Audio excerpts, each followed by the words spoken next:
Good evening. Carl Hopkins. Here. Bruce Miller. Here. Craig R. Curry. Here. Dolores Johnson. Karen Kahn. Here. Kirk Martin. Jim Wilson. Here. Thank you. Thank you. Any changes to the agenda? No changes, Mr. Chair. Public comment. Do we have any public comment speaker slips? I have not received any, no. All right. Consent calendar. We have several items on the consent calendar. The first is recommendation that the Airport Commission waive the reading and approve the minutes of the special meeting of Wednesday, October 19th. Second item is the Airport Commission received the fiscal year 2017 4-month financial report. The third is a lease agreement with Just for Fun Rentals. And the last is that we received the monthly management report for October 2016. Do I hear a motion to approve the consent calendar? So moved. Second. Moved and seconded, all in favor? Aye. Aye, the item passes. Notices that on Friday, November 11th, Veterans Day, the Airport Commission Secretary duly posted this agenda on the bulletin board at the Airport Administration. Liaison reports. Councilman Frank Hotchkiss, do you have something for us? Good evening, Commissioners. Work continues on the desal plant. We expect it mid-February or March to be online, but we keep moving that back, so let's just hope. You can hope for rain, too. TOT bed tax was up 8.1% this last month, but overall, last 10 months it's been flat. That doesn't directly affect you, but it does the city budget, obviously. We just passed a second reading an oversized vehicle ban, which has sort of been misinterpreted as an RV ban in the city parking.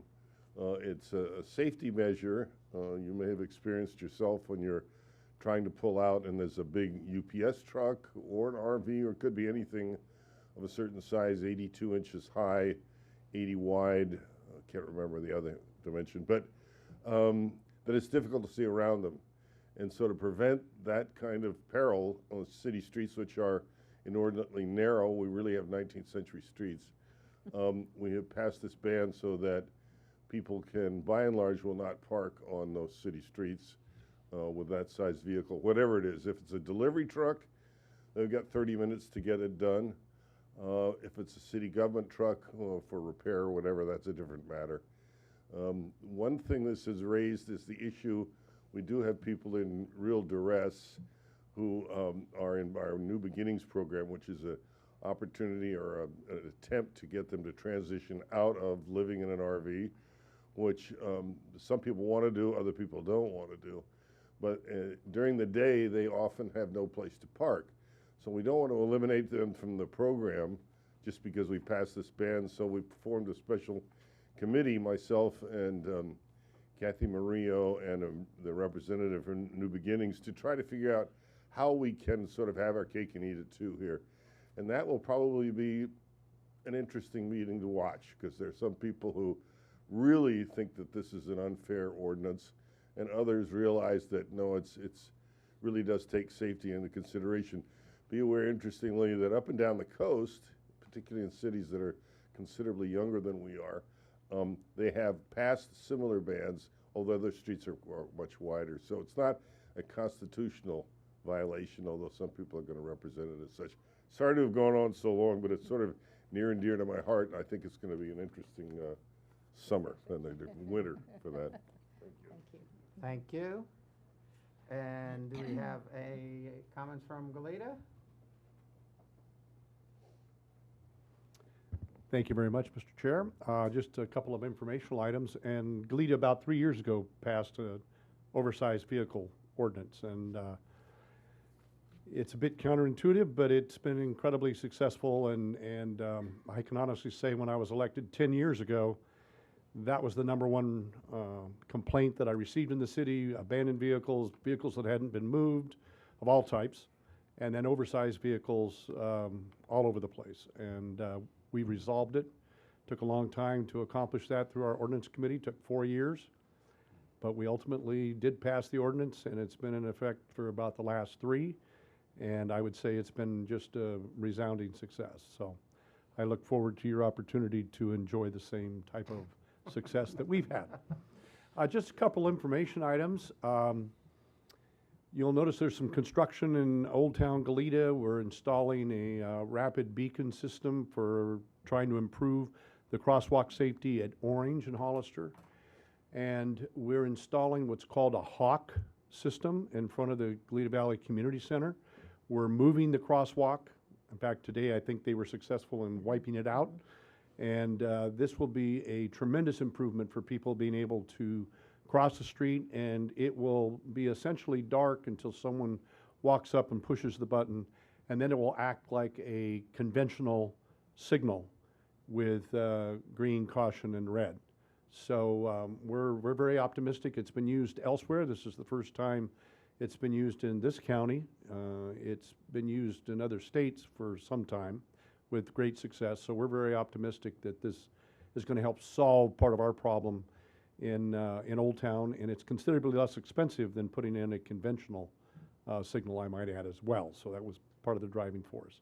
And then the last comment I'd make, and I would invite all of you, if you had such an interest, that the first ever Christmas parade in Old Town Goleta will take place on December 10th at 6:30 in the evening, and it will begin at Orange and Hollister. So Hollister will be blocked off. So it'll begin in Orange and Hollister and go all the way down to the community center. And anyone that may be hearing this information is certainly welcome and encouraged to attend. And we're going to have a lot of fun. It'll be the first one, so I'm sure we'll learn a lot of interesting things by doing this. But we're really looking forward to it. So thank you very much. Great, thanks. Thank you. Administrative reports. Item 7 is a federal grant assurances disadvantaged business programs. We're going to have a presentation. We sure are. Miss Deanna is going to be doing this one.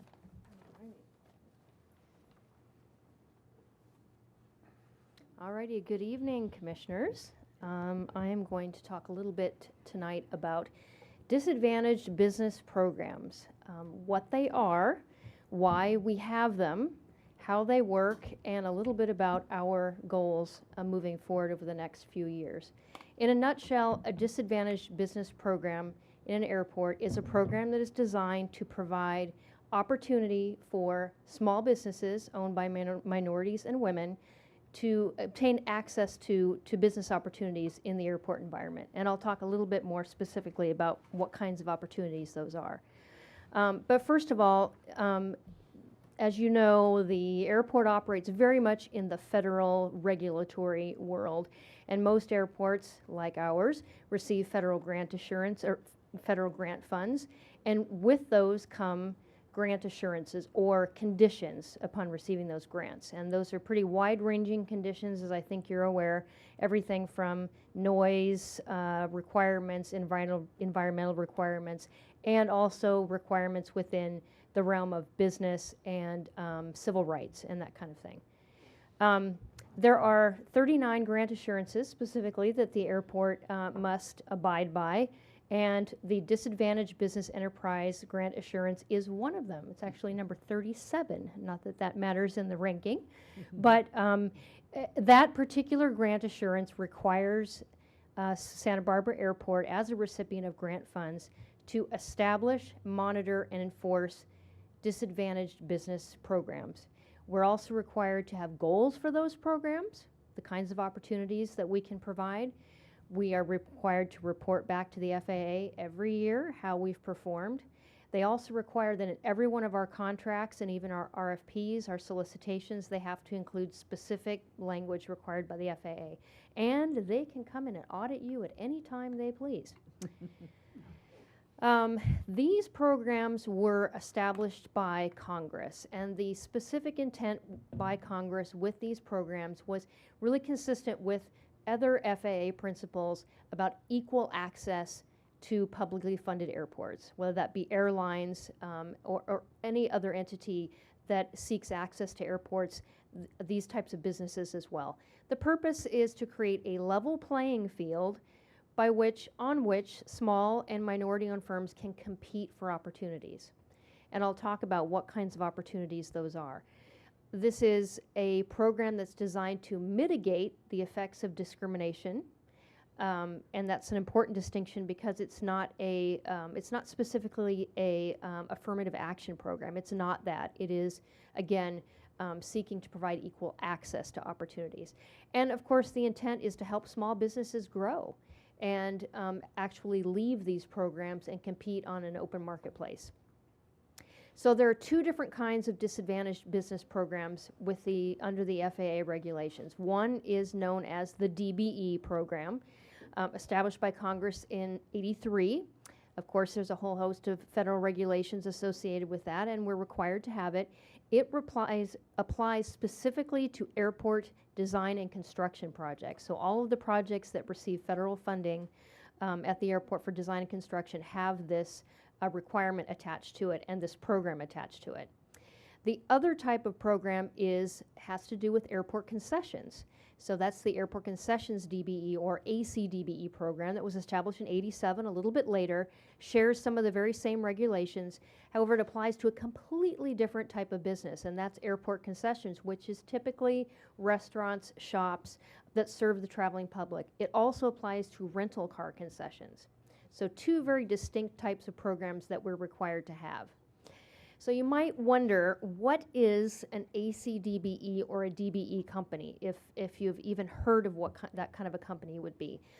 It needs to be obviously owned and controlled by a minority or a woman, so 51% ownership and control by either a woman or minority, which are assumed to be socioeconomically disadvantaged just by virtue of being a woman or minority.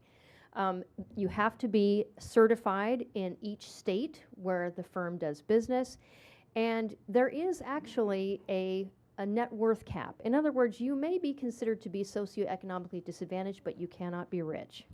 So there is a personal net worth cap for the owner of such a business. You can't have too much money and you can't generate too much money, or you're not considered to be disadvantaged anymore. And this is a specifically federal program, but the certification portion of it is delegated to CalTrans. So they actually do the certification for these kinds of businesses. Some really large airports like San Francisco, Los Angeles, San Diego, they actually have their own certification programs. They're that big. But since we're small, we go through CalTrans, like most other smaller airports. So why have a DBE program? What is the purpose of having such a program besides being required to have it? The reason to have it is because historically airport construction projects the awards were dominated by sort of the usual suspects. And by that I mean the usual large companies. And really the intent was to break up and provide some of these opportunities to smaller companies. So primarily it's smaller companies that come in as subcontractors because the airport is encouraging that to take place. And it does help smaller businesses, construction firms, design firms to grow larger. That's the intent of it. With the ACDBE program, it's sort of a similar rationale behind it. And then in airports around the country, there's traditionally been very large companies that have had business at every single airport, and you'd recognize the same restaurants and shops at every single airport. So the idea was to break up some of those monopolies and help smaller businesses either as subcontractors to those larger companies or as even in direct leases with airports. And the intent here, of course, is to help small businesses in what is perceived to be sort of a captive environment, which is the airport, which we actually know is not at all easy to operate in, but give someone a chance to learn how to run that type of a business within an airport and then grow sufficiently large enough to graduate into a regular sort of street side business location. So these programs have been around a long time, long enough for airports and all those who work with them to understand some of their benefits, their strengths, and some of their weaknesses. Their biggest strength, of course, is that they do provide access to opportunities for small and minority-owned firms. There's no question about that. Every airport is providing those opportunities as part of these programs. Some of the weaknesses that if you are a small business in these programs, you grow, but there is actually little incentive to grow because once you grow, these opportunities are no longer necessarily made available to you. You have to compete against the big boys. Capital in airports, whether it be on airport concessions or in construction, huge hurdle for small businesses. I mean, even with these programs around, if it's too expensive to invest in what it takes to run these businesses, it remains difficult to compete. As it is with many of these types of programs, there is a lack of knowledge in the marketplace about them. So one of the big problems that we have is there's just not enough certified firms out there. Even if there are women-owned firms and minority-owned firms, they don't bother to get certified. For whatever reason, they don't know about them or the hassle to get certified. And there is some fraud in these programs, and the Department of Transportation Office of Inspector General investigates those cases, and they typically have to do with a large contractor saying they're giving a piece of business to a small contractor, but not really doing it, those kinds of things, or making fraudulent statements about if you're really a small business or not. So some of those things take place, unfortunately, as with any type of government program, but there is enforcement that's in place for that. More common at larger airports, I would say, for sure. And there have been legal challenges. You basically can't do anything on the federal side without there being a legal challenge. And there was one specific challenge that pertains to Santa Barbara and all airports on the West Coast because it's in the Ninth Circuit Court. And that was a case against Washington State Department of Transportation. And basically, the outcome of that is with these programs, we encourage opportunities, we encourage access to these opportunities, but you can't set aside opportunities. You can't say, we're going to award this piece of work only to a minority business or only to a woman-owned business. You can't do that. There's still the element of competition that has to be there. And you can't arbitrarily decide how much of a specific project or business should be conducted by minority or smaller minority-owned businesses. It sort of has to let nature work its way out. You can't award points, give preference. Some airports have actually conducted studies to look at the composition of their communities because the idea is that you mirror what the situation looks like in your particular community. That's the objective. All right, so specifically to Santa Barbara. So on our DBE program, which is construction and design and construction, typically about every year about 2.5% to 5% of total federal dollars has been spent with DBE vendors.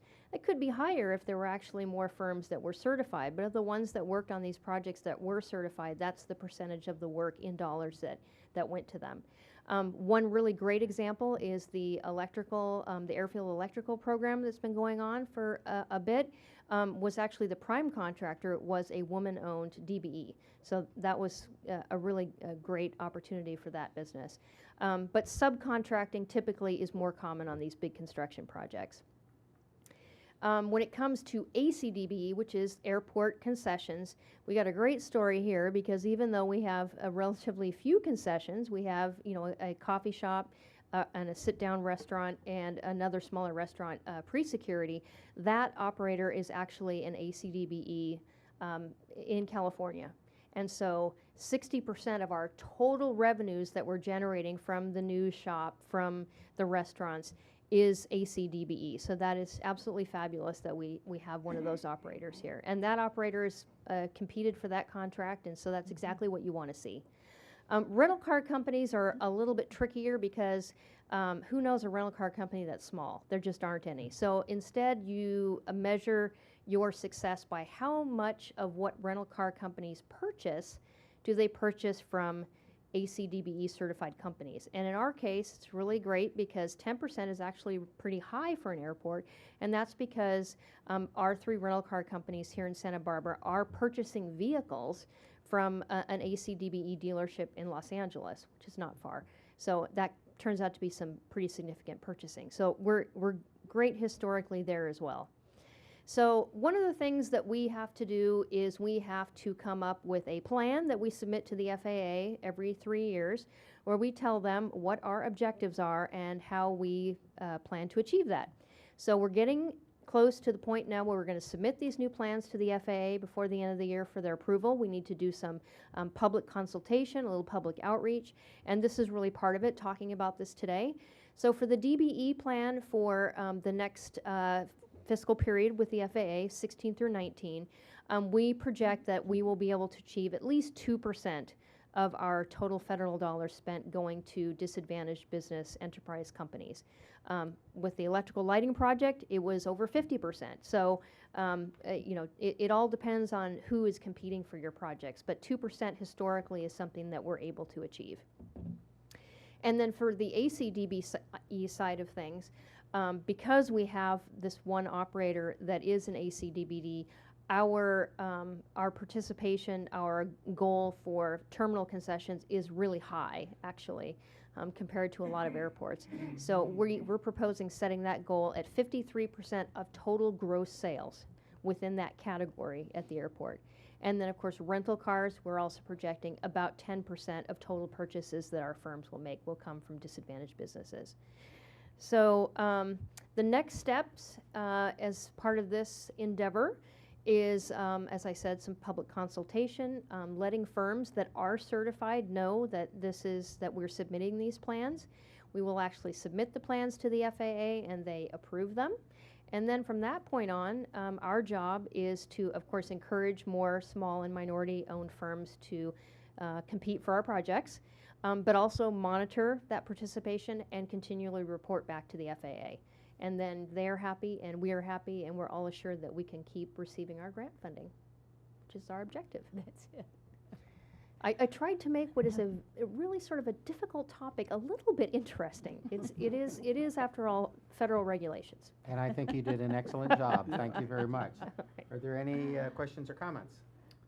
Yes, I have a question, Deanna. On the DBE, the 2% is, in your experience, is that limited by the number of contractors that have registered and are actually there, or is it is limited? It's limited by the number of contractors, and actually as part of these plans that we submit, we actually have to do the research and we have to stipulate for each type of work that we typically require here, how many firms within that specific category are out there, and usually it's not very many. And the electrical contract was really an anomaly. It was very much an anomaly. So, And is there a geography? In other words, if that's a DBE, and is it California or nationwide? Well, it's a little interesting because when we actually calculate our goals, we have to sort of decide what our marketplace is, which we have typically said is San Luis Obispo, Santa Barbara, Ventura County. In the case of the rental car companies, we include Los Angeles because of the nature of that business. But an ACDBE or DBE can actually be from anywhere, and we still get credit for it as long as they are certified in the state of California. So, for example, our concessionaire in the terminal, she's based out of San Diego, but certified in the state of California. Thank you. I have a question on that 2% DBE. The slide was kind of worded where it sounded like it was 2% of a project. Is it actually 2% of all federal project dollars? It's 2% of the federal portion, yes. Of all projects, Of aggregate, not any given pro- year, yeah, any given year. But So not a given project. not a given project, no. Just a portion of the dollars that we receive in any given year. So then you're preparing a plan. So how long is that plan in effect for? Like, is it an annual plan? It's in effect for 3 years. And we have to report back to them every year how we performed. It's not the type of program where if you don't achieve your goal, you're in trouble by any stretch of the imagination. But you do have to really demonstrate for the FAA that you're making what they call good faith efforts, that you are trying. Because there are a lot of variables out in the marketplace that can contribute to what actually happens. Absolutely. So are you the one establishing those goal numbers, like that 53% for ACDBE? We establish those goals. However, we have to demonstrate our math, basically. We have to demonstrate to the FAA how we arrived at that goal, and they can choose to accept it or not. Well, that 53% seemed great. I would just be concerned that if, we had turnover in the vendors, that you could achieve that again. And that's actually a very valid concern, and the only reason why we really haven't addressed it in this 3-year plan is that the contract for that particular concessionaire is good through 2021. When we get to that point, when we get closer to that, then that will be something that we'll have to bring up. Okay. But if you don't hit those goals, it's not like they withdraw funding? No, or anything. no. Okay. Just But- as long as you're making an effort. But they do require that you have the plan submitted to FAA for their review before they'll award the next AIP grant. I mean, it is a condition of receiving the grant. Yeah. Great. Deanna, one more question. Do you know, and this might be out of your jurisdiction, so to say, but when we send an RFP out for a construction project, for instance, is there some DBE network that goes out to in these counties that a company that is a registered DBE would get notice of, or do they just have to keep checking our website to see if there's a project? No, actually, you can. There is a database with these certified companies that you can distribute to. So that is something that we would absolutely do. And there are a number of larger firms that they're more or less partnered up with DBE firms. So you make sure that those firms know about it as well. Right. So that's really a key component of it, is making sure that they're aware of the opportunities when they come down the pike. Thanks. Any other questions, comments? Thank you very much. Thank you. You Thank did make a interesting presentation on a maybe dull subject sometimes.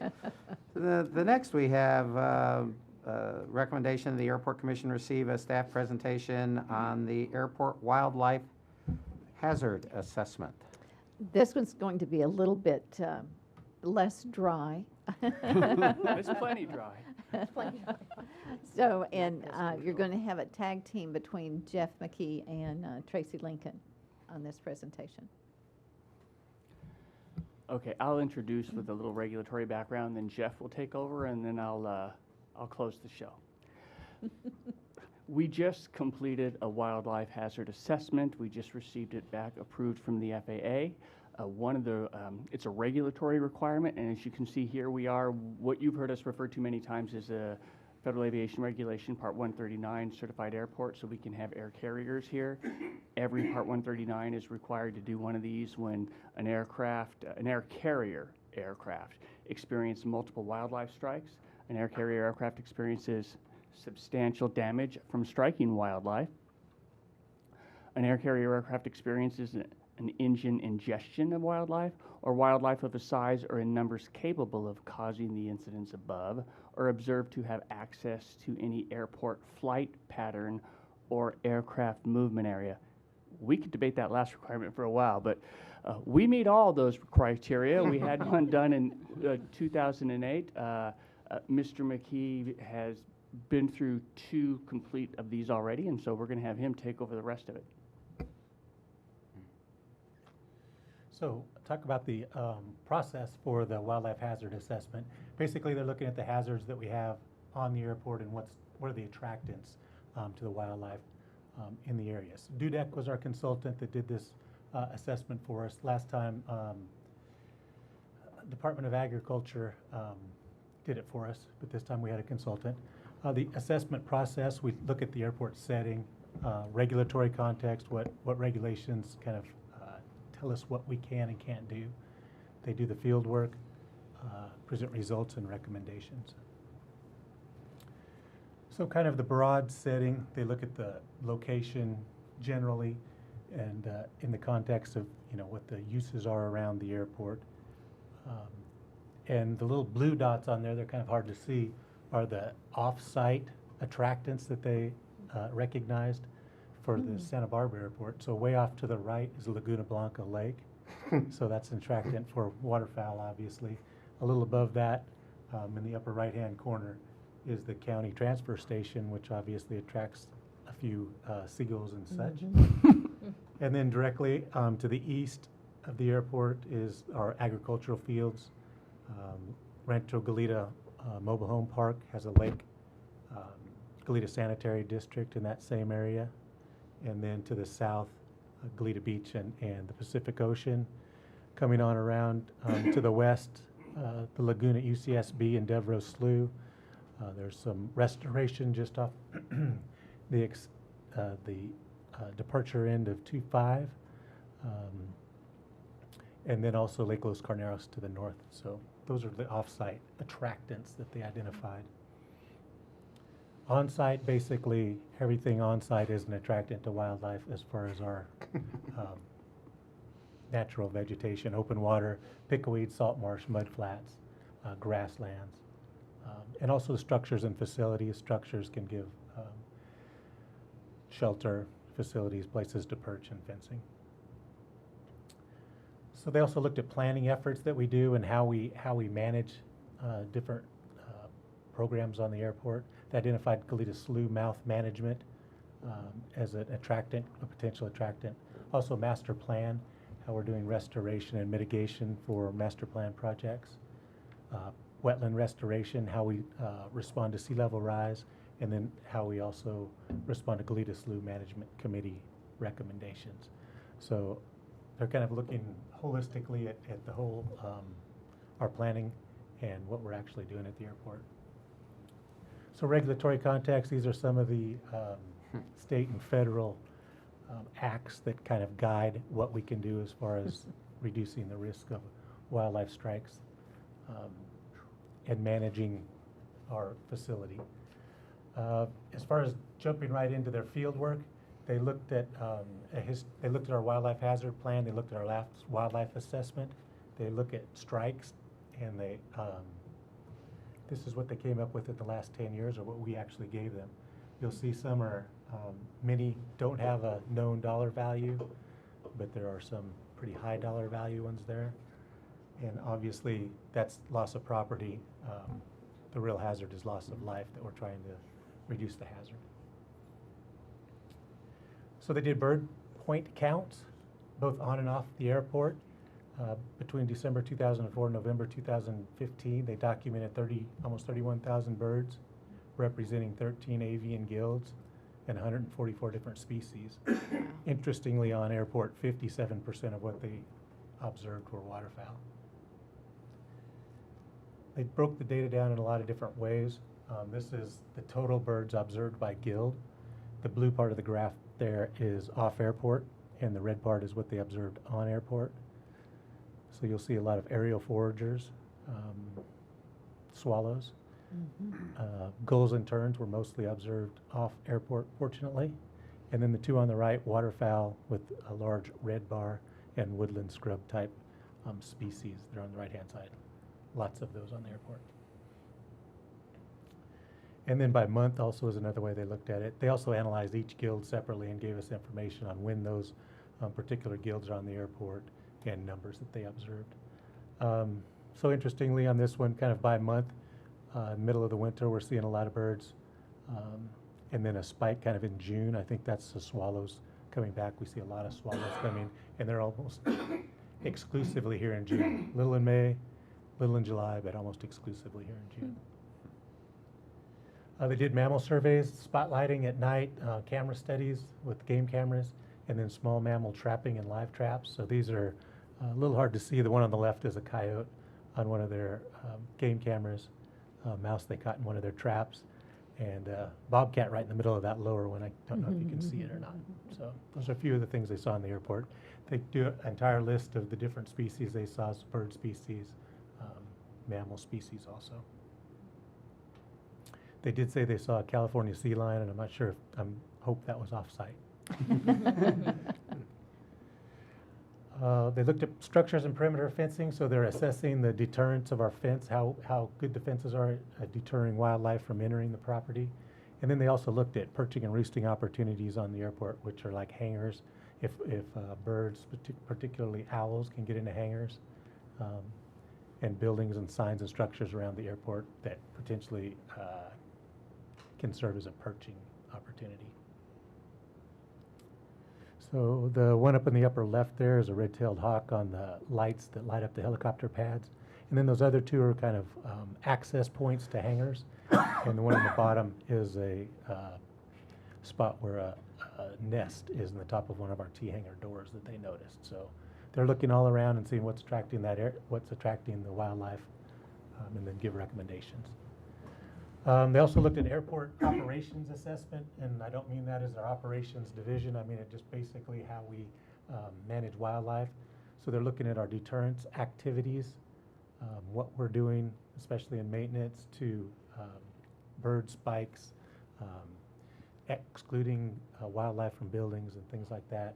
Vegetation management, our mowing protocol, and then more operations, response to wildlife, hazing, the communication between tower and our operations staff. So they're looking at all, how we're responding with our current plan.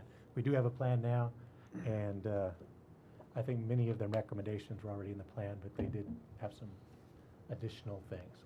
So they want us to fine tune our procedures associated with wildlife hazard management. That's talking about having a wildlife coordinator, have a group, that recommended training for our staff, communication with the tower, all things that we have in our current plan, but they want us to make sure, look at those and make sure that those are sufficient. They want us to discourage wildlife through management of facilities. So again, that's grass height, mowing too low, grass, the birds feel more comfortable foraging. When it's a little taller, they can't see, so they can't tell if there's a predator coming. So there's a specific grass height, 6 inches, that they don't want you to mow any lower than 6 inches. And then there's also, if it gets too tall, then there are nesting opportunities and so forth. Limit perching opportunities, that's bird spikes on, anything out there on the airfield where a potential to perch. We'll be working on that more. I know some of that's missing out there, but they did have some pictures of just, bristling with the bird spikes, and then there's a mockingbird, I think it was, standing right in the middle of all those spikes. So, Common sight. And then reducing access to structures. I know some of the hangars have bird netting behind the terminal in the baggage claim area and in the baggage makeup area, all bird netting up there. So that's excluding the birds from having to spot to nest. So that was another of their recommendations. And then a recommendation on how we try to go forward with managing the slough. Obviously, large areas of standing water are attractive to waterfowl and other birds. It also produces mosquitoes, which attracts birds. So prevent water from standing for long durations as much as we can in the slough, and then limit creation of additional scrub and woodland habitat in the slough. So next steps, I'll give it back to Tracy. So as Mr. McKee mentioned, they have several recommendations. A lot of them we already do, some of them not. We will review those recommendations for their kind of practicality and can we implement them, kind of come to some determinations. We'll then have our wildlife hazard group working group meeting, and we'll review all that information with them and the recommendations. We'll get their input on stuff, just because for the record, we're talking the tower and Flight Standards District Office representative for the Wildlife Working Hazard Group, as well as airport maintenance, engineering, and operations representatives. I believe we'll most likely have a couple airline reps on there, so it's a good group. They're all stakeholders in the airfield, so we'll get their input, and then we'll make our refinements to the existing management plan. So there'll be certain recommendations we take from the hazard assessment, and we will modify the existing management plan after input from the group and our evaluation, and then we send it in to the FAA. They review it, and I fully expect them to approve it quickly. They send it back to us. It becomes part of our airport certification manual, and which outlines the parameters under how we maintain the airfield, pretty much, so that we can continue to have commercial aircraft serve here. And that's, if there's any questions, Jeff and I will be happy to try and answer them for you. Well, I was kind of curious, so do any of those recommendations, like limiting the development of scrub and woodland, then run contrary to the kind of the habitat restoration work and then the oversight that we're under because of our coastal location? And, where in that process do you ensure that the two are lined up, and if there's a conflict in the goals of like habitat restoration versus wildlife mitigation, how is that mediated? They recommend several grass types that are also wetland that are less of attractants, but I'm not sure if previous mitigation has come in conflict with those recommendations, and Andrew Vermont works with those groups to try to mitigate and stay within our recommendations. Do you have? So that's kind of part of the implementable part of this. We have to look at the recommendation and say, what can we actually do given our setting? we don't have control over the slough mouth, for instance. So we don't have direct control over the height of the water in the slough. So we have to look at the recommendations and decide what's doable for the airport. But we have worked, I know personally, I've talked to the planners several times to make sure they're trying to work with the groups to recommend things that are put in here that birds don't like to eat as much. Thank you. Any other questions or comments? Thank you very much. Thank you. And the last item, item number 9, is the director's report. Yes, sir. I am so pleased to talk about airline service and our numbers for the month of October. Tom Bullers, our analyst, told me that this month is the best month we've had since 2013. So that's just really terrific. American Airlines had an increase of 18.9%. United was down a negative 3.71. However, they had 17 cancellations because of the rain in San Francisco. So that, I appreciate San Francisco getting water to the state, but it does impact us on air service. So, and once again, Alaska was up 5.5. So overall, having a 4.1% increase. That's, we're still getting stronger each time, I think. And we've had, in 10 months, we've only had 1 month on our year-to-date numbers that was less than positive. So I think that's good for us overall. The master plan, you just went through this wildlife hazard assessment. One of the comments that we received on our recirculated environmental document came from the California Department of Fish and Wildlife.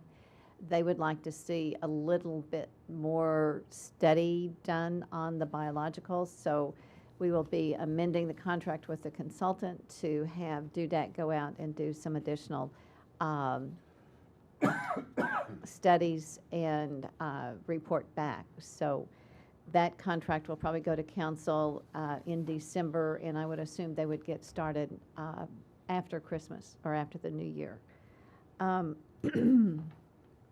I was, excuse me, bragging on Leaf Rentals today at our department meeting because the airfield electrical and safety project started off, and Leaf is very good at construction management, and so he achieved what the basics of the project for that construction, had a touch of money left over, and he submitted a change order to FAA for a new beacon in the tower.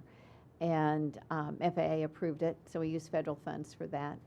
Then he looked and got the final balancing of the grant. He said, well, look here, there's a little bit more money. So then he did another change order to FAA to put in LED lights on taxiway. Jeff, help me. It'll be on runway 15 right. Oh, 15 right, okay. And they came back and approved that too. So there will not be a penny left in that grant by the time he finishes, and he just keeps using all the money. That's really pretty substantial, I think. A little disappointed here, our development on 6100 Hollister, our light industrial development did go through Planning Commission October 6th. Planning Commission did approve it and went through for our entitlements. Within the appeal period, which was 21 days, the city of Goleta did appeal that project. They did it as a condition of the CEQA process. And so at this time, the city attorney and the city administrator's office are working with community development with the city of Goleta for a resolution of that. But until that's done, or until we can agree that we're going to negotiate but let the project go forward, we're stalled. Not a good deal. Similarly, I believe the car dealership proposal and construction is in a similar situation. So it is important for us to have both those projects underway for our financial growth and ability to meet our needs. And I have made that point to our administration, and they do understand that it is going to be an adverse effect on our budget if we don't get those projects underway. I am pleased, though, with our budget so far in the first 4 months. As you noticed, we are up on revenues and under on expenses, and we'll continue to do that throughout the year. And we pretty much ended last year balanced in the black, and that's pretty amazing considering some of the issues that we had. So with that, I'll conclude my comments and answer any questions you might have. I would just like to point out on the passenger count that this is the 5th month in a row that our year-to-date has gone up. The growth rate went from 3.5, now it's up to 3.6% change, so Excellent. 5 hopefully going on 6. That's right. I also will let you know that United is adding flights through Thanksgiving week, the week of Thanksgiving, through that Monday. On a couple of days, we'll have 15 or 16 flights. Obviously, there's a demand, and so they're bringing in extra aircraft to accommodate that, which I don't recall them doing that in the past, at least that number of flights. So that's really good to know, too. Those are San Francisco or LA or just? We have a total? third one to Denver, and the rest of it would be San Francisco. I think LA would still have 4. Excellent. Yeah. Thank So you. that's good, yeah. Any other questions or comments? Just curiosity on the Goleta appeal. Can you expand on that a little bit in terms of, or maybe you said it, I missed it. What's the point of contention? The major point of contention, I believe, is that in the city of Goleta, any development that occurs pays development fees to the city of Goleta. In the city of Santa Barbara, if there's, and that mitigation fee covers not just traffic, but it covers libraries and parks and rec and a variety of mitigation fees or development fees. Santa Barbara doesn't have that in the city. Rather, if a development impacts an intersection, as we did at Lopez and Hollister when we did the specific plan, and it was required that we put in a signal light, that's part of your construction. Right. So there's an angst there between being surrounded by the city of Goleta and their policies and Right. being an island of the city of Santa Barbara. So the city can't just pay money without a nexus, and so that's what we need to find. Anything else? Adjourned. Very good. Thank Thank you. you.